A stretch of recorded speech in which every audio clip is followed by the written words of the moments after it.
Blessed day, everyone! Welcome to another house tour here in Quezon City, very near Sampaloc, Manila. As you can see, napakatahimik po ng area natin dito. Makikita nyo, wide yung road, serene at tahimik, peaceful po yung ating neighborhood. Very near, accessible lang lahat, even sa Banawe, Quezon City. This is located in La Loma, Quezon City, but very nearby Sampaloc, Manila. So, pasok po tayo. As you can see, entering this unit, yan. So makikita nyo, kasya ang isang full-size SUV.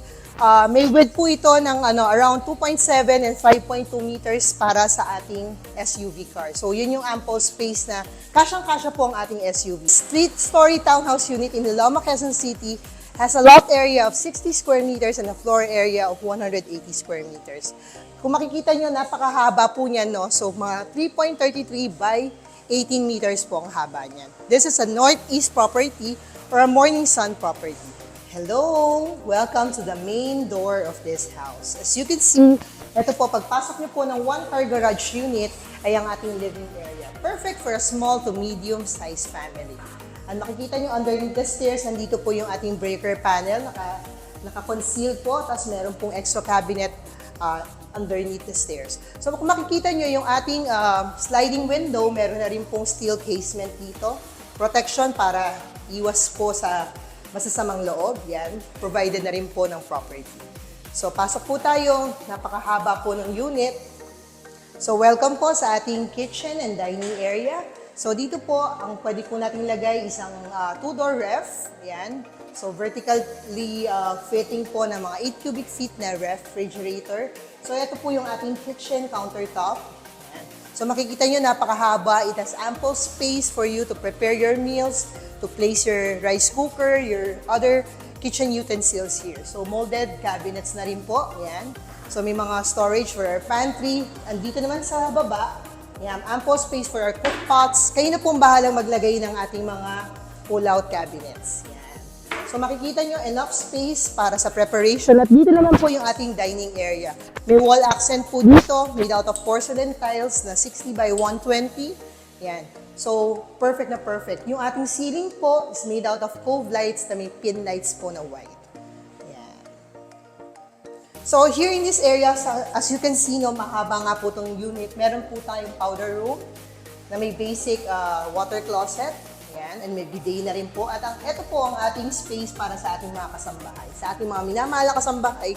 And well-ventilated din po siya. May mga windows, tatlong malalaking windows. At dito po yung ating laundry area and air well as well. So makikita nyo, napakalaki ng space. This is made out of stones po. Yan. So makikita nyo, maganda po ang ventilation ng unit. And as it is, this unit is a Morning Sun property. So hindi po talaga mainit, pero with sufficient air well, yan. So makikita nyo, may light, may ventilation. So perfect na perfect for your family. Ito rin po yung ating fire exit in case na mayroong emergency. May access po from. So let us go upstairs, the second floor. So as I usher you into this classy, minimalist pero napaka-functional na staircase. So makikita nyo, no, made out of wood-inspired tiles po siya, pero malapad po yung ating platform ng bawat step. So hindi po mahirap even for the elderly to slowly take his step upstairs. Yan. Safe na safe, may handrail. Yan. Tapos may glass panel dito na may metal tubes. So this is the first room here sa second floor. As you can see, yan. Pagpasok po natin, may ample space for a queen size bed po dito. So meron na rin pong kabitan na aircon. So for a split type, actually yung kabilang unit, they opted na magkaroon ng extra space. Naglagay pa po sila ng balcony sa second floor and third floor at their option na rin po, at their own cost. As you can see, meron ng sariling toilet and bathroom unit na to. So, pagpasok po natin, merong hanging lavatory. Yan, HCG po ang tatak. Meron na rin pong soap holder. Complete na po. May shower area, tas mayroong toilet bowl. Yan. So, let me walk you through dito sa second bedroom dito po sa second floor. So, makikita nyo po, yan, napakalaki po ng room. Yan. So, meron na rin po siyang built-in modular cabinets where you could hang your clothes. May pull-outs. Yan.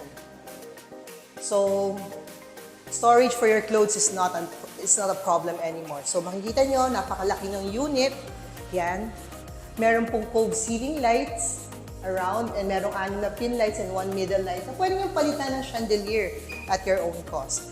So makikita nyo, well ventilated, napakalaki po ng ventilation ng room. So kahit hindi kayo mag-aircon, pwede rin at your option. And then meron na rin pong sariling toilet and bath. Yan. So bawat room po ay may sariling toilet and bath. So this unit has 4 bedrooms with own toilet and bath and 1 maid's room with own toilet and bath. So tara, po tayo sa 3rd floor. Yan. So makikita nyo, napakaganda. Smooth na smooth yung pag-akyat dito sa ating staircase. Same as the 2nd floor. At makikita nyo dito, you could imagine, no, pwede nyo pong lagyan tong space na to with a chandelier, a luxurious and sophisticated chandelier which would make the unit more sophisticated. Yan. Akyat po tayo. Pasok na po tayo sa ating master's bedroom. So yan, pasok po tayo dito sa bedroom on the 3rd floor, dito sa bandang likod. So actually, medyo mas malaki yung space dito compared dun sa front. Pero dun nga sa front, pwede nyo i-maximize, pwedeng lagyan ng balcony area. So makikita nyo, napakalawak. Yan. So this could be your kids' room. Pwedeng lagyan ng 2 bunk beds. Or pwedeng, ito yung master's bedroom nyo, pwedeng lagyan ng king-size bed. So meron din siyang ensuite, toilet and bath. Yan. So napaka-neutral, napakaganda ng combination ng mga colors, ng mga tiles, ng mga finishings nito. Yan. At the same time, maganda po ang ventilation. Aside from the fact, this is a morning sun unit. So this is the primary bedroom dito po sa front ng 3rd floor. As you can see, same almost ng layout dun sa 2nd floor, pero meron po siyang molded cabinets. Yan. So makikita niyo, complete po lahat. Even yung mga devices po natin is universal. Meron din po siyang toilet and bath na sarili. Yan. So dito po, makikita nyo, tahimik na tahimik po yung lugar. Yan. If you want to know details about this particular unit, so feel free to give me a call or message me anytime. No? So when I'm available, I'll give you an answer quickly. So this is your licensed real estate broker, Nancy Shaw Guerrero, at your service to find the best home for you. So thank you very much for watching my videos, for the overwhelming support sa mga likes, sa mga shares, sa mga comments and reactions. Thank you for your positive reviews. Thank you very much, and I'll be doing more house vlogs and house tours just for you. At the comfort of your home, you can enjoy this 3-story townhouse unit with a lot area of 60 square meters and a floor area of 180 square meters here at Loloma, Quezon City, very near Sampaloc, very near Banawe, accessible all areas with 4 bedrooms with own bathroom, 1 maid's room and 1 toilet and bath, malaking air well, and 1 car garage. See you soon till my next vlog. Bye!